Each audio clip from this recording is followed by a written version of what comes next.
we told you we will be right back. Yes, I know that was fast. So we are going to the second session. This session, we're going to talk about a digital media program for sickle cell families. We have other features. Dolly?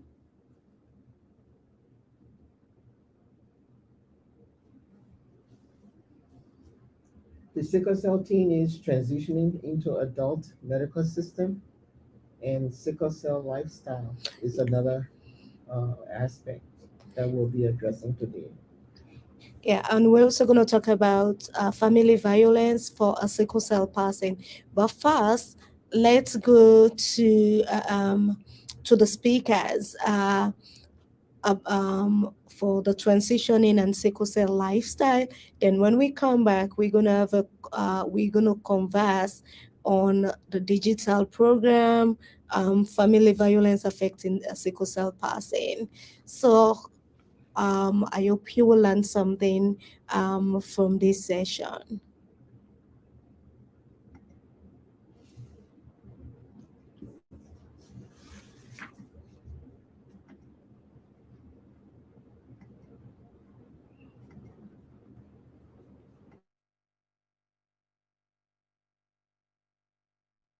Can you give us an insight and explain what's the transition process for teenagers with sickle cell being processed into adult with sickle cells? Sure. So for the adolescent or teen who has sickle cell disease, at either 18 or 19 years of age is when they usually transition. So transition, and we say healthcare transition because we don't want people to get confused when we say transition. But with regards to healthcare transition, the physician or the pediatric provider or family practice provider would be the one to determine if that teen, would be transitioning at 18 or 19. And they would be meeting with that teen, meeting with that parent, at least 6 months to a year before the actual healthcare transition time frame. So when they turn 17 or when they turn 18, they'll start having even more conversations. But I like to stress that those conversations should be starting at like 13, 14 years of age. And so if there is a message that could resonate, is that we start that process at 13 to 14 years of age. It is actually recommended that, and really in some states required, that it starts at the age of 14. And we don't necessarily see that happening. But if we want our teens to be comfortable in that whole process, we would get started at an earlier age so that they have time to really practice and walk through some of that independence that they're going to need as an adult. And it won't be so overwhelming for them. So ideally, they would start that process really, transitioning as soon as they become a teenager. But then the actual process is between the ages of 18 and 19 usually, and that's when they will move over to the adult provider. And ideally, they would be having that conversation with their pediatric or, like I said, family practice provider, and they should be having a meeting with the adult provider and the staff that's within the adult clinic before that happens. So it really should include all of those parts. So when we say the healthcare transition process, I think it's really important to understand that it doesn't just start at 18 or 19 years of age when they actually just, move over. The process really starts at about 13, 14 years of age. Interesting. Very interesting. So medically, is the transition process from an adolescent sickle cell person to an adult care for their medical care? So you're asking like what kind of happens medically? What can they expect or? Yes. What can they expect from transitioning to adult care? Yeah. So one of the things that I hear young adults that have transitioned, say often is that, you know, they didn't expect so much so fast. Sometimes the adult providers may recommend a different plan from what they're used to. And many times it's just really, you know, getting them on dosages that are, you know, making sure they're like, you know, appropriate for their age, and, you know, making sure that they have, you know, the, medication that's a medication regimen that works for them, and really making sure that they are, you know, really assuming that responsibility in terms of making their appointments and being involved with their own care, and having independence around that. So many of our young adults that I've talked to, after they have gone through that healthcare transition process, that period, I asked them, you know, what would have been helpful for you to know before that actual time happened where you just went over there. They said, well, it would have been nice to meet people. It would have been nice to get an idea of what's the difference between a pediatric provider and adult provider. Well, that adult provider is not going to hold your hand and take you to every appointment. They're not going to hold your hand and tell you to drink water. They're not going to hold your hand and tell you to take your medication. They're not going to hold your hand and say, can you tell me if you're in pain? So it's like, if they haven't been involved in that process, that independence process from 13, 14 years of age, it becomes like, wow, what have I just stepped into? They feel like they're in the twilight zone. The other thing is, like, you know, if the adult clinic is not all cute and, you know, and you got all of these, I don't know what to, you know, like, you know, all cute and fluffy, you know, there's nice TVs and there's color, and you can tell that people donate more monies to children's hospitals and to children's clinic than they do to adult hospitals and adult clinics. That's just a fact. And so you can see the difference many times when you look at the children's clinic and the adult clinic. Not that the adult clinic has to have, you know, all of this, you know, balloons and, you know, and cute little animals or anything like that on the wall, you know, the wallpaper and all that, and colorful furniture. But it can, you know, it can be nice, it can be colorful, it can be warm, it can be inviting, but the budgets are not necessarily there. People don't donate to adult causes as much as they do to children causes. They're more likely to donate to pediatric hospital. So that's also kind of a shock. You know, it's like they step in there, maybe they haven't stepped into the clinic yet. And so that's important too, that's coordinated. And I know that, you know, the ped and adult providers really do try to make that connection, but sometimes it just doesn't happen. Sometimes the priorities of the clinic kind of take over. And those kinds of things that are also important in terms of just helping them to cope with this whole, you know, like, I've moved over. So, so medically, you know, that adult doctor may do things a little bit differently. And so the, also not just for the like clinic appointments and inpatient, but also for like the emergency room. That emergency room experience can be different too. That adult, young adult with sickle cell disease, they really are expected to, you know, have the independence to be able to, you know, when they come in the emergency room, to advocate for themselves, to be very clear about their pain, to be very clear about their symptoms, to be very clear about what, you know, their treatment plan and all of that. But when they're in pain and they are, you know, not quite feeling themselves, when we don't feel well, you know, we go to the emergency room, and if we're, you know, nauseated or whatever, we don't really feel like talking. We don't really feel like explaining. And so it becomes very challenging for the young adult with sickle cell disease. And so I think that there's a lot of opportunity to improve things on the medical side, on the nursing side, when we're comparing pediatric to adult. And so that it is more of something that they look forward to rather than something that they're afraid of, or something that, that they're just, the unknown is just fearful for them. It makes them fearful, it makes it scary. So I would say the majority of young adults medically, they need to meet the entire team. This is what should happen. They should meet the entire team. They should meet the physician. They should meet the nurses. They should meet the administrative assistants. They should meet the social worker. They should meet the team before that happens. And so, I'm saying the things that ideally should happen, but it doesn't always happen that smoothly. And I wouldn't say that it's any one person's fault.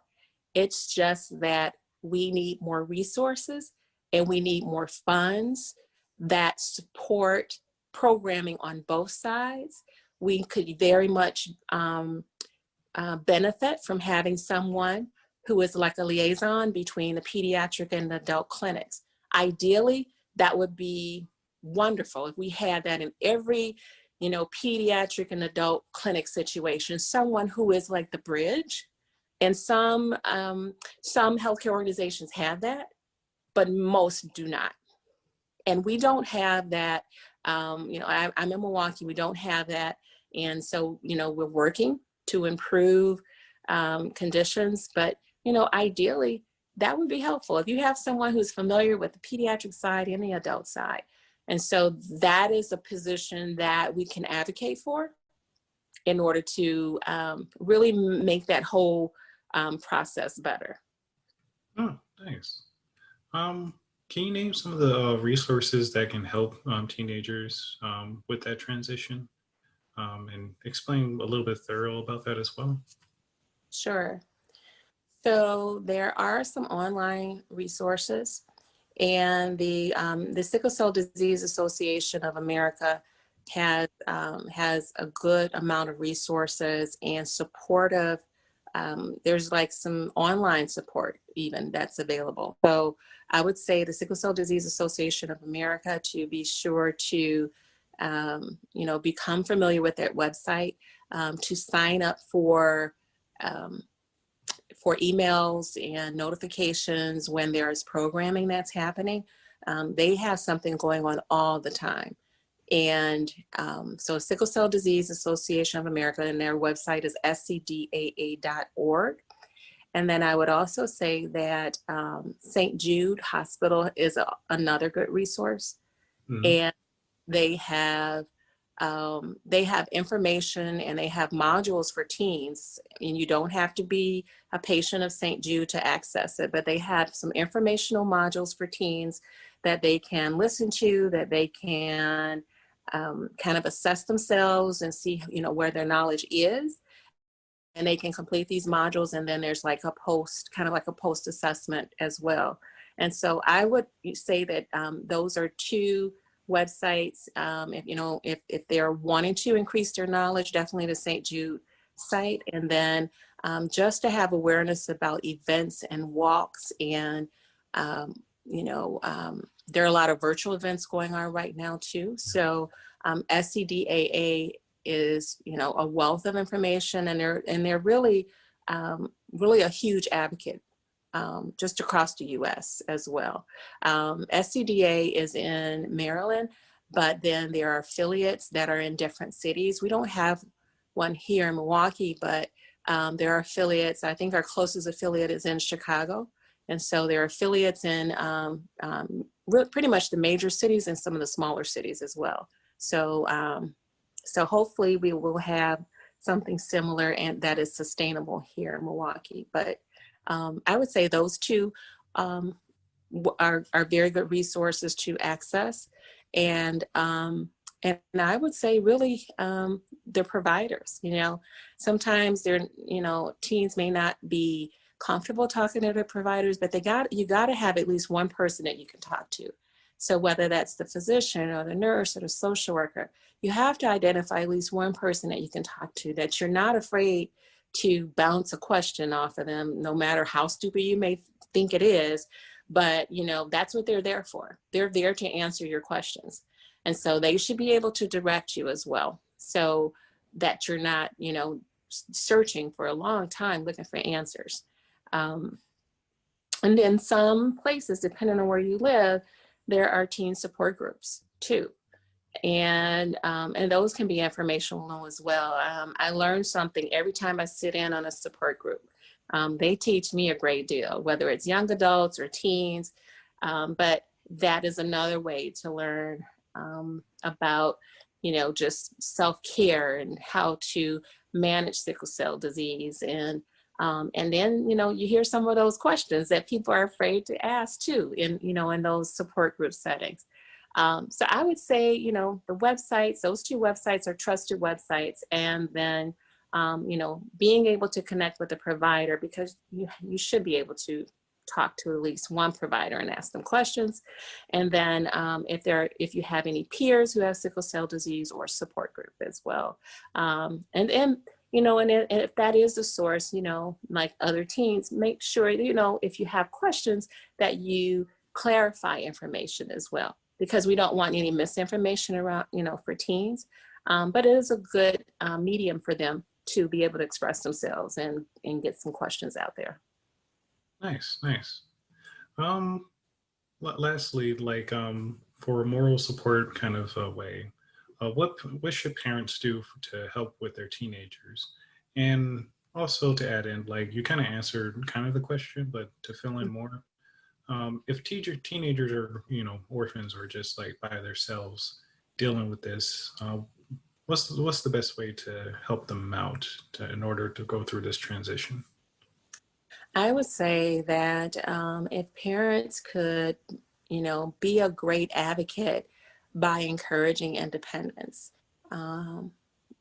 consistently on an ongoing basis, not just when they turn 17 and they're getting ready to transition, or 18, but starting as early as 13, and making sure that they come to their clinic appointments with at least one question. There's at least one question that they can ask that they don't know the answer to. And if not, parents can help them with that, but encourage them to ask the question. Write the question down and be prepared. Encourage them, to gradually, continue with additional responsibility. Maybe they can call and reschedule their appointment instead of the parent doing it. And the parent just be there to kind of help them and to guide them, but continuing to give them increasing responsibility. There is, I know St. Jude has information that teens should be able to do, based upon their age. There's also a website, gottransition.org, and they have some materials on there too that are a good resource for healthcare providers, but also parents can probably, review that too. But I would just strongly encourage that parents would just encourage independence starting at 13, 14 years of age.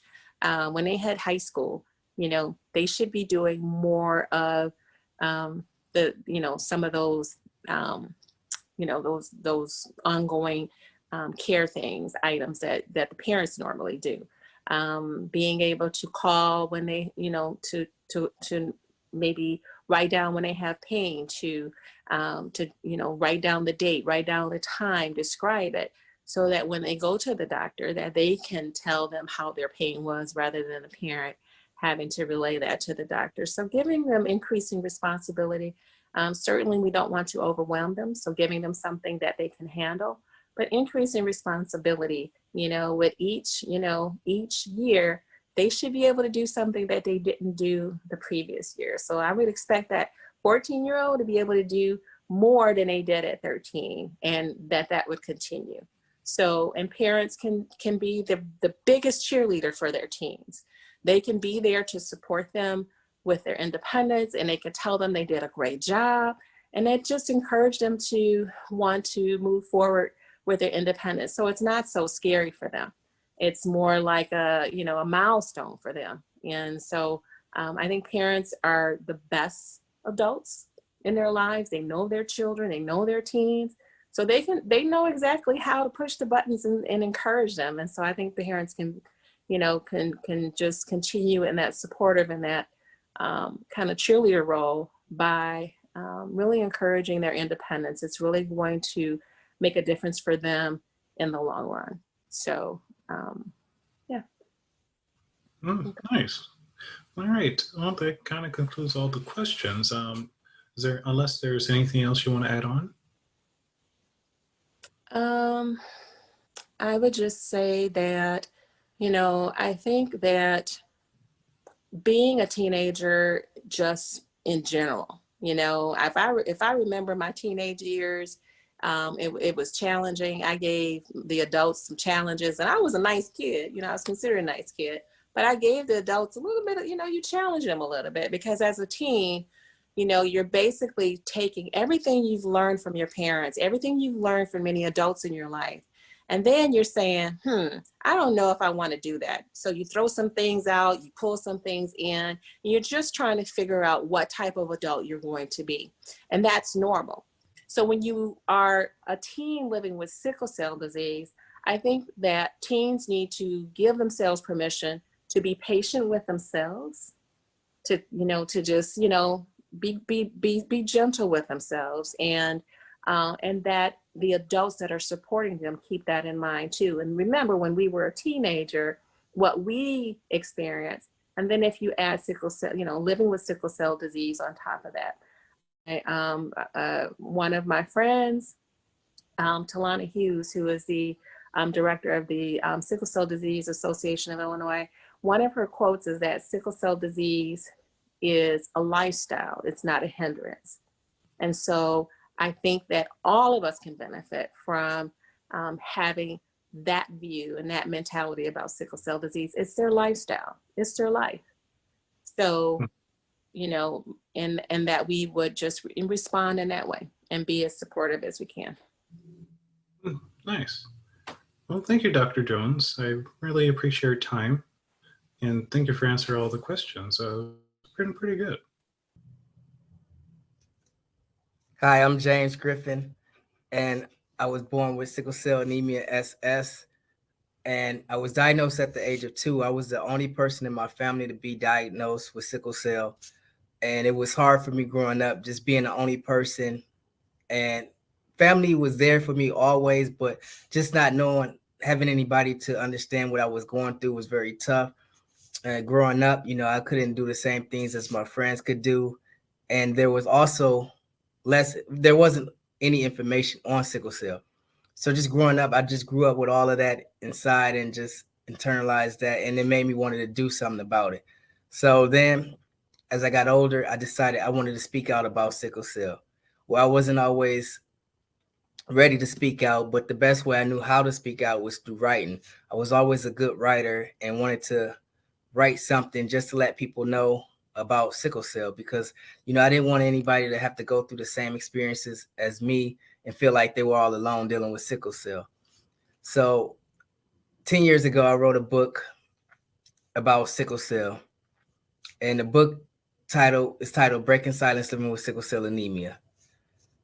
That book, I wanted to write it to share my experiences living with sickle cell and just everything I went through and dealing with it, from hospital visits to dating to just my work experience, and how it all affected me and my health during sickle cell. Because with sickle cell, it could be a hard thing to manage life and going to the hospital. You're dealing with crisis and pain and on different medications. So I shared all of this information in the book. The book is titled Breaking Silence with Sickle Cell Anemia. I got a positive feedback once I wrote the book, and so it made me get into advocacy. After that, I started speaking out more and talking about the book, and met a lot of different other people with sickle cell who were going through the same things as me, and who were living and feeling like they were all alone. They were having complications when going to the emergency room, as far as not being treated right, not being seen. And so that made me think about, what? I want to get these patient stories out also. A lot of people were coming to me afterwards, after I wrote the book. They knew I was an author. They would always ask me, if I could help them or just information about. So it's me, different people, and they would always ask me, how did I write a book? How long did it take to write a book? And they wanted to write a book for themselves and share information, but they didn't know about going about it the right way to do it, or just, they was stuck at certain points. And I wanted to help all these people who came to me and asked, for my help. And the thing I decided to do was write a book with others, and that's the project I'm working on now. So in this project, I'm getting a collection of stories from different people sharing their experiences living with sickle cell, and I want to put that out for others to see that we all go through different things, but even though we have the same illness, the same diagnosis, we all go through different things, but our journey is just a little bit different, and what we go about and how we handle it is a little bit different. I also wanted to share the narrative about, we're more than our illness. We're not just patients. A lot of times when we go to the emergency room, we're just seen as patients, but outside of that, we have fight, we have determination, and we do a lot of different things. Some of us are doctors, some of us are nurses, some people work, have their own businesses, some people are chefs, some people make music. So it's a lot of different professions that we do, and I want to highlight what what they want, what they're doing. I want to highlight that as far as, like the good and positive things about sickle cell and the good and positive things we're doing outside of our illness. And even during the struggle times, showing how we persevere with our illness to accomplish goals, to graduate from school, college. And, women who have kids with sickle cell, they get asked a lot about, is it safe? How can you have children, and just different information just to, make awareness for all of us with sickle cell, and also just let people know, the public know that, you know, we have sickle cell, but this is not who we are. And we want to change the narrative so that when it comes to being treated in emergency rooms, we're not just looked at as patients. We're more than that. We're humans, we're people, and we have lives too. And we all want to get back to our lives, and we don't want to be in the emergency rooms or hospitals. So that's why I'm deciding to write the book. I haven't started it yet, but I'm in the process of writing it, and I've gotten some stories from some people, and I'm putting it all together, and it's going to be out next year. So it's going to take a lot of effort with different stories, but I just wanted to unite all of us with one voice, and put it out there for everybody. I'm trying to think of. So yeah, besides writing a book, I do work. I work in healthcare, and take care of other people, children in pediatrics. I see a lot of different patients coming in for different things. I work in a specialty clinic, so I do that a lot. The way I stay on top of that and being able to work is through just maintaining a healthy lifestyle and making sure I'm on top of my sickle cell with doctor's visits. I make sure I stay on top of that. I take my medication when it's prescribed. I exercise. I make sure I eat right, because it's just a lot of different things that can affect us. And the best way to have a healthy life with sickle cell is making sure you live a healthy lifestyle. So I don't smoke. And, as far as going out, I'm not a drinker. And, I have a social life. So when things get stressful, I may have to pull back, but ultimately I know that, you know, I'm able to do things. I just may have to do them at a different pace or just take breaks. But I do have a social life. I like to go out, enjoy time out with friends, and watching sports and movies, and like just get out the house and have a hobby. The biggest thing is stress with sickle cell that can affect us, and so I make sure to not be stressful by just going on walks, reading, and spending time with family. Just making sure you're stress free.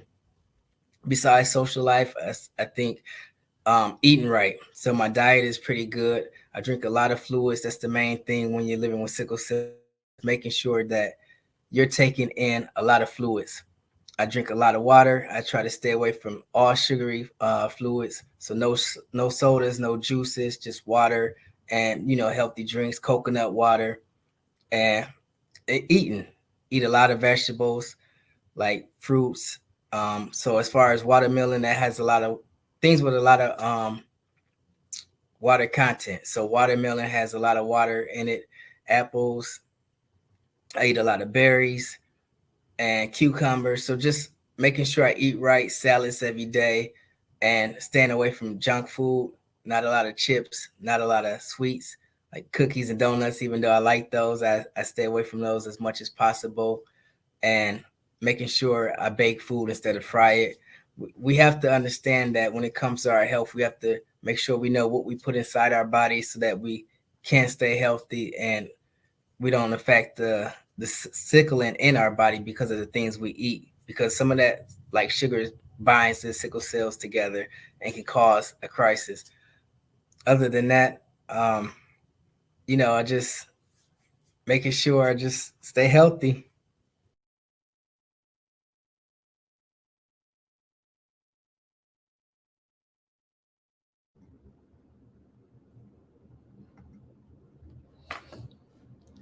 Yes, thank you, Dr. Jones and James.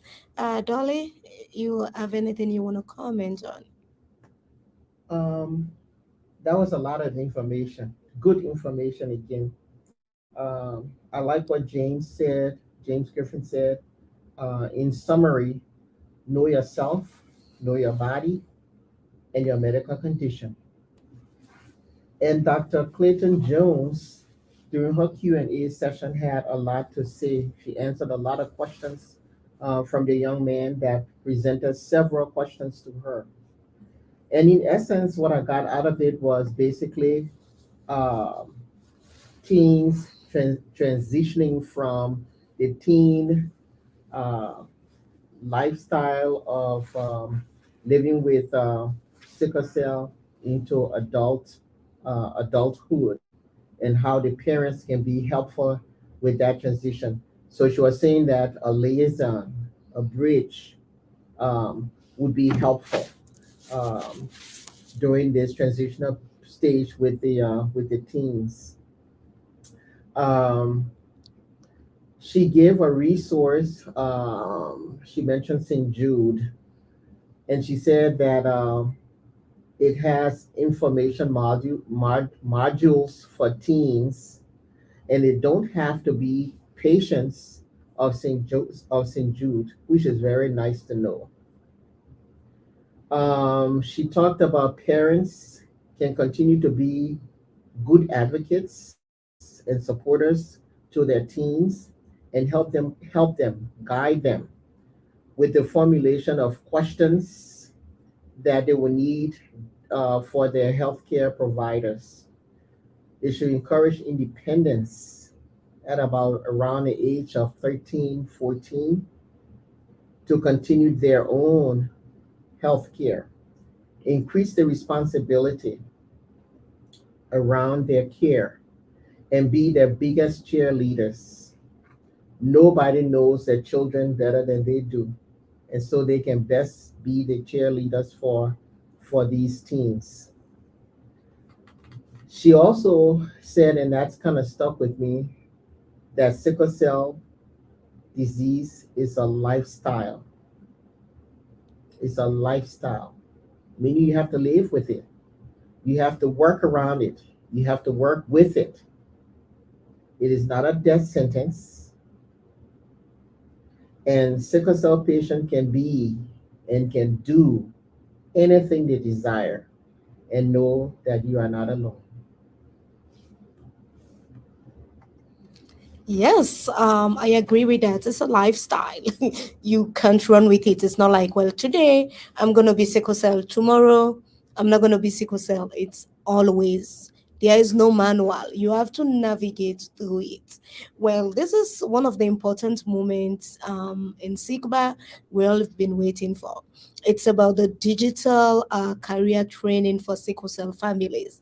Yeah, you had me right. I said sickle cell families. So basically, for you to enroll to this program, you have to be a sickle cell caregiver.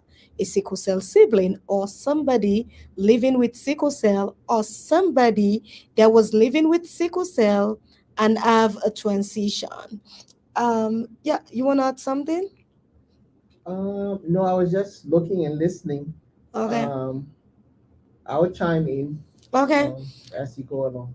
So yeah, so basically everybody that has involved with sickle cell is qualified to apply for this program. This program is a 10 hours a week. Basically you can do it at your own pace. Um, for students, for participants that might not have computers or tablets, we can loan them because we want the sickle cell family to be financial independent. And that's the biggest thing, because if you're financial independence, then nobody is gonna hold you to ransom. You're gonna be free from abuse. You're gonna be free from control, and so on and so forth. So basically, right now, this program is open to sickle cell families in the United States. Another thing about this program, at the end, you will have a certificate. And the skills you gain from this program, you can use it to get a career. Let me say, for example, you enroll to video editing. At the end of the day, you're going to be able to work in the video editing field. And it's it's really a lot for a sickle cell person to work. But let me say, in terms of digital career, you're able to work at your pace and from the comfort of your home. I am a digital media specialist. I have degree in that, and I can proudly say for the past 12 months, I have been working from my home. I've been freelancing right from the comfort of my bed, and sometimes from the comfort of my hospital bed. So you see the advantage right there is, as a video editor, you might not need to go to your client. You are going to edit from the comfort of wherever you are. Let me say you're a social media manager. You can do that again at the comfort of your home. So basically, it's not only about you having a career, but it's at the same time making you comfortable. And when you go through this program, we're also going to help you to apply for DVR. DVR basically, it's a part of the workforce that provides services and resources for people living with disability. So they will help you out to get a job. They will be the navigator, whatever you need for your job, whether it's a chair to make you comfortable, whether it's a laptop, whether it's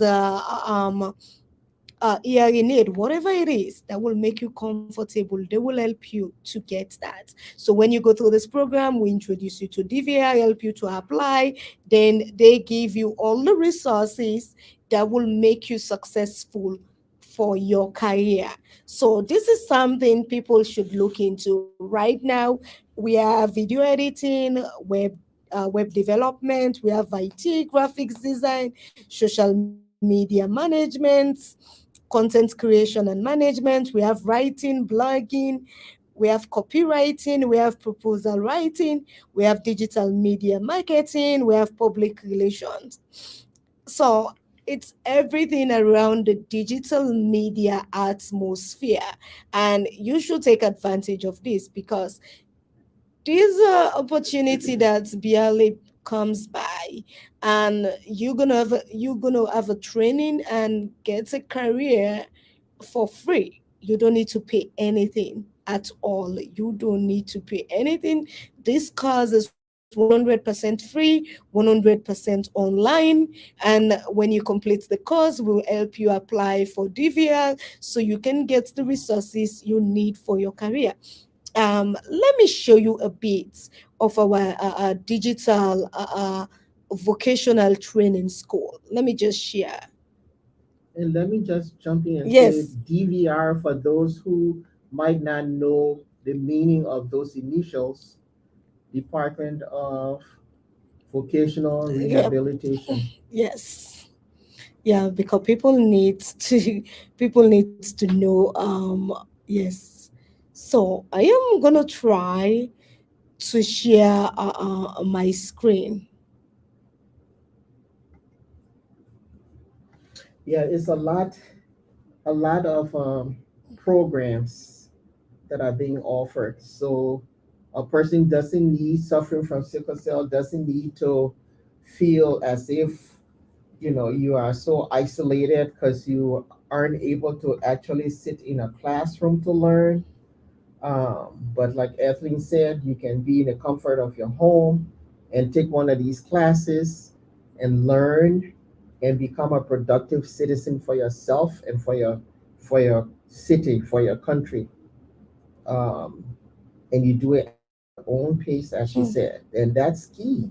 You don't have to compete with anyone else, you know, and say, wow, we are in this class together and this person did did their work in about 10 minutes or 15 minutes, the assignment that the instructor asked us to do. And I'm feeling embarrassed because I'm not able to do it as fast as that person because I'm in so much pain.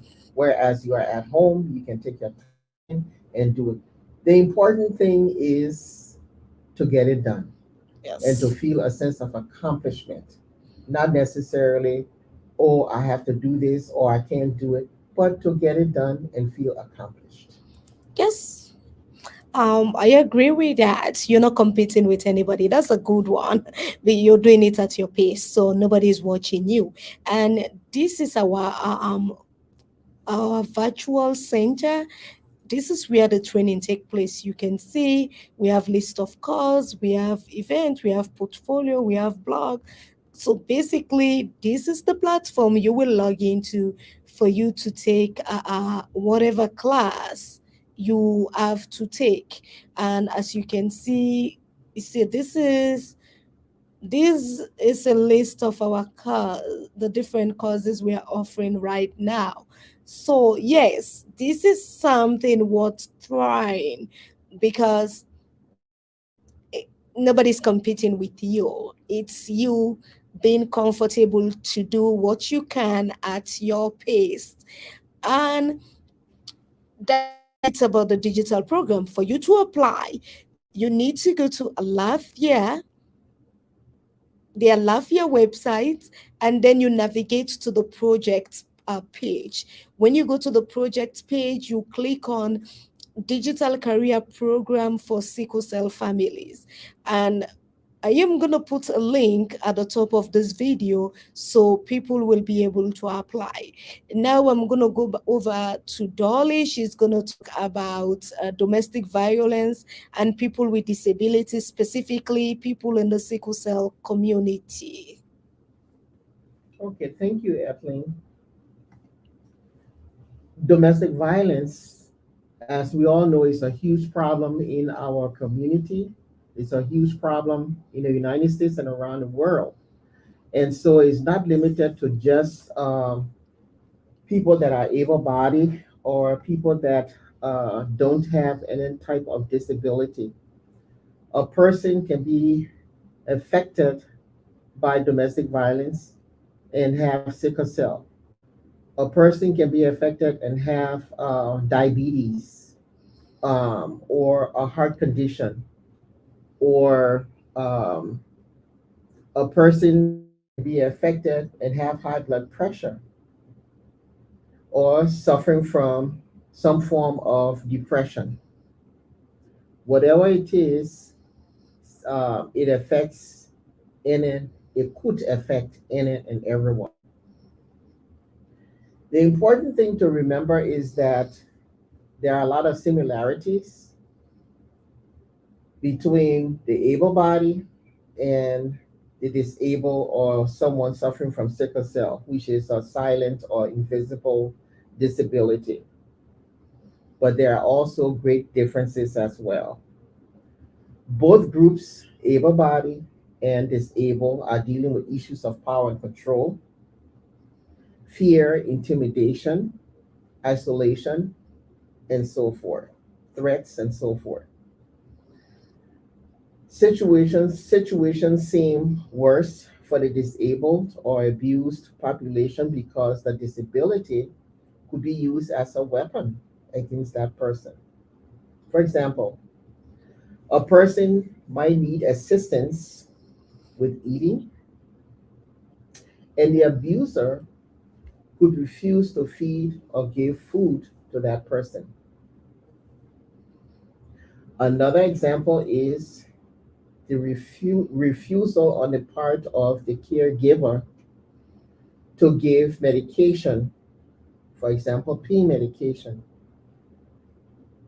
to that sickle cell patient or that person living with sickle cell in order to humiliate the person, manipulate, control the person even further, and also diminish that person. They could also over medicate that person, and that would be a problem as well. They could deny personal hygiene care, which is so horrible because everyone wants to be able to attend to their personal hygiene on a regular basis. And to have that denied, that's just something that's basic to the core. To deny, to have that denied is just horrible and inhumane. They could even destroy mobility devices. If a person is living with sickle cell but also uses a walker or maybe a cane or uses a wheelchair, the abuser could lock up that device or even break or destroy it completely. And that would make that person uh, um, more susceptible to the abuse. They could even steal or withhold the person's money or finances. Again, we're talking power and control. So if this person is dependent on this caregiver to help with paying bills and so forth, again, the abuser could do something different other than what is supposed to be and what is expected. The abuser could threaten or even harm the person's pet or service animal. If the person is blind, for example, you living with sickle cell and you are blind and you need a service dog, for example, that abuser could harm your service animal, which would hurt you or threaten to do harm to that animal. Please note that abuse happens at the hands of someone they trust, someone that's there, supposed to be there for them, helping them through difficult times. It's also abusing. Although it's prevalent, abuse is prevalent, the abuse is often overlooked.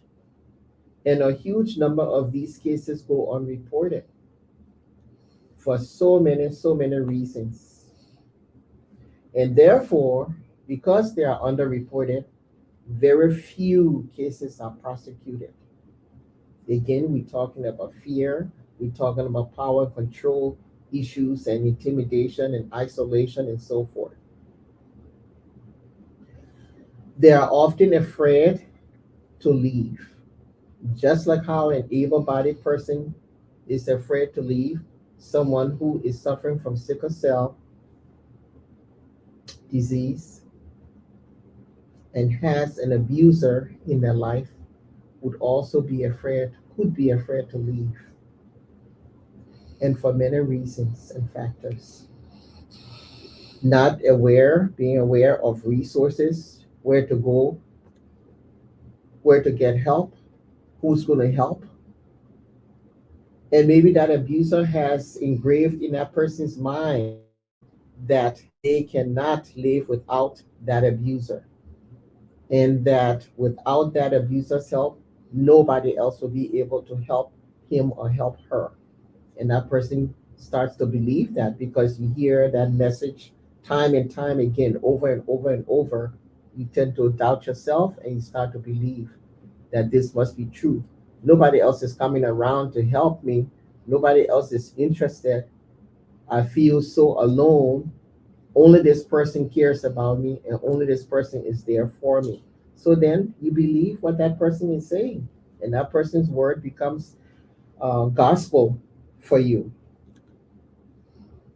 That person feels trapped because they feel that they aren't aware of resources out there in the community to help them.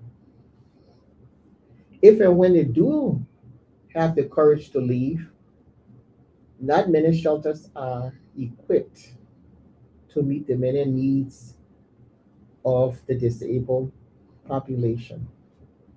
To break the cycle of abuse for the disabled individuals that are suffering from sickle cell, social attitudes must change, and there must be a whole cultural shift because no victim, let me be clear, no victim is truly free until the violence ends. Thank you. Oh, yes. That was a lot, but at the same time, very educative. Because I learned so much about what the abuser can withhold, and even caregiver, and the manipulation, the control. So find help. You're not alone. And Alavia provide services for sexual and domestic violence victims. So find help. You can call our 24-hour hotline. The number is 414 432 4555. Yeah. And We're we'll gonna give the number again at the end. Yes, at the end we will give the number and we'll put it on top of this video. Well, we're gonna this is how we end this session. We are gonna come back for session 3. So see you back. Don't go away. Please join us back. And again, thanks to our wonderful sponsors for their continued support and providing the financial resources for us to be providing this educational session to the public. Thank you. Thank you, guys.